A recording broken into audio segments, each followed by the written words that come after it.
aquela história de que os brasileiros na Segunda Guerra Mundial estavam com muito frio, então os soldados resolveram acender uma fogueira para se proteger do frio?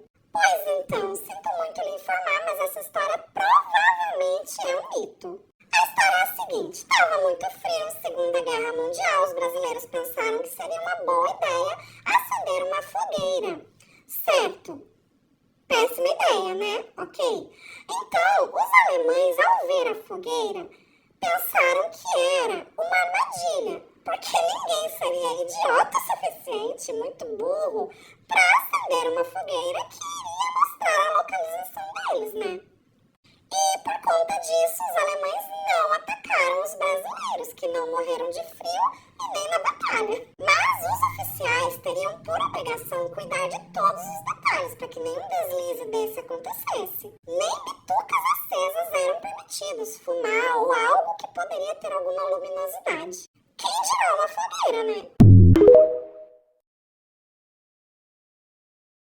As maiores cagadas da humanidade.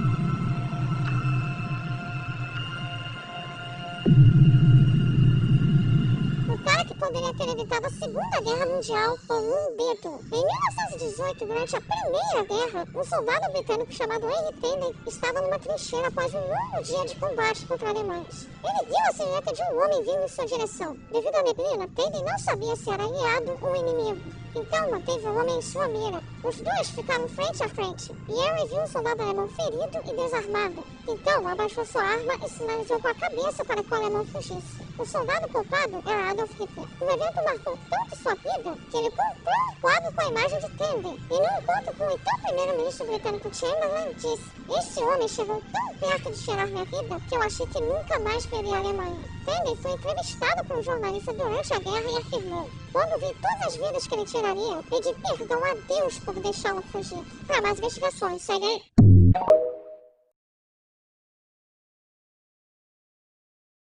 Os brasileiros na Segunda Guerra eram insanos. Se você perguntasse para um soldado alemão da época o que ele mais temia, provavelmente a resposta seria brasileiros. No início, geral achava impossível que os BR entrassem numa guerra de europeus, dizendo que era mais fácil uma cobra fumar do que o Brasil entrar em uma guerra. Pois é, a cobra fumou. Logo de estreia, os BR já tomaram Monte Castelo, um ponto estratégico na Itália dominado pelos alemães. Só que o mais assustador é como lutavam. Quando bombas caíam perto deles, os malucos chutavam como se fosse bola. Se suas balas acabassem, pegavam facões, paus e pedras ou qualquer coisa que vissem pela frente e corriam pra cima em meio ao fogo cruzado. Por essa selvageria e loucura em combate, as forças brasileiras ficaram conhecidas pelos alemães como cobras malditas.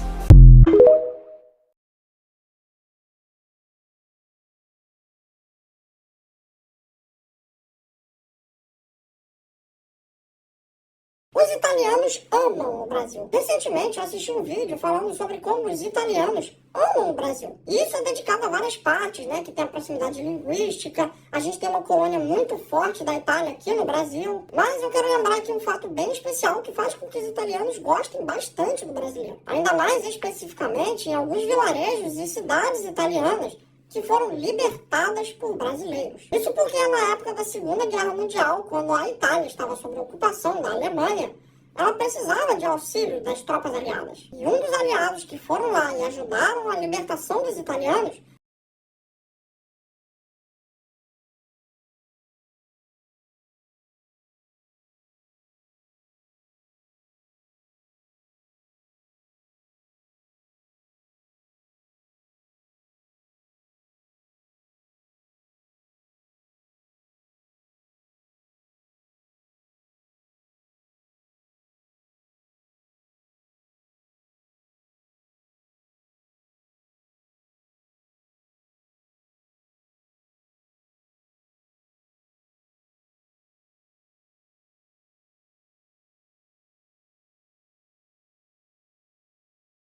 A Segunda Guerra Mundial foi o conflito mais sangrento e mortífero da história da humanidade. Não surpreende, portanto, que tenham surgido muitas lendas urbanas e fatos misteriosos relacionados a esse sombrio período. Já fizemos aqui a série de lendas urbanas do Japão e agora vamos para lendas urbanas da Segunda Guerra Mundial. O relatório dos 3 pilotos dos aviões bombardeiros, após uma missão de bombardeio contra defesas alemãs, voltaram para a base com terror impresso em suas faces. O oficial que os recebeu mandou que eles fizessem logo seu relatório e depois o dispensou para que fossem tomar uma cerveja. Minutos depois, o oficial recebeu a notícia de que os 3 pilotos haviam morrido em missão e foi verificar e não os encontrou nunca mais. Porém, os relatórios estavam lá prontos. Esse caso é muito interessante, pois deixou provas físicas da manifestação dessas 3 almas atormentadas, que mesmo depois de mortos, redigiram o relatório que continha a forma como morreram em missão. O caso permanece um mistério até hoje.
Quando a União Soviética estava entrando em colapso, muitas repúblicas que não gostavam meio da União declararam que seu governo era mais soberano que a União e começaram a deixar de pagar impostos também.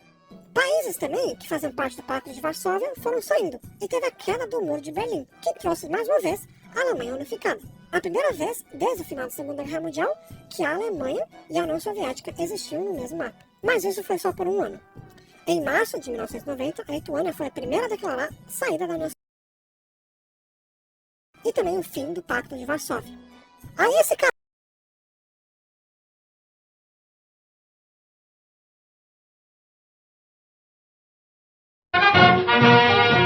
Quem é que usa cabelinho na testa e um bigodinho que parece mosca? Só cumprimenta levantando o braço. Palhaço! Quem é que usa cabelinho na testa e um bigodinho que parece mosca?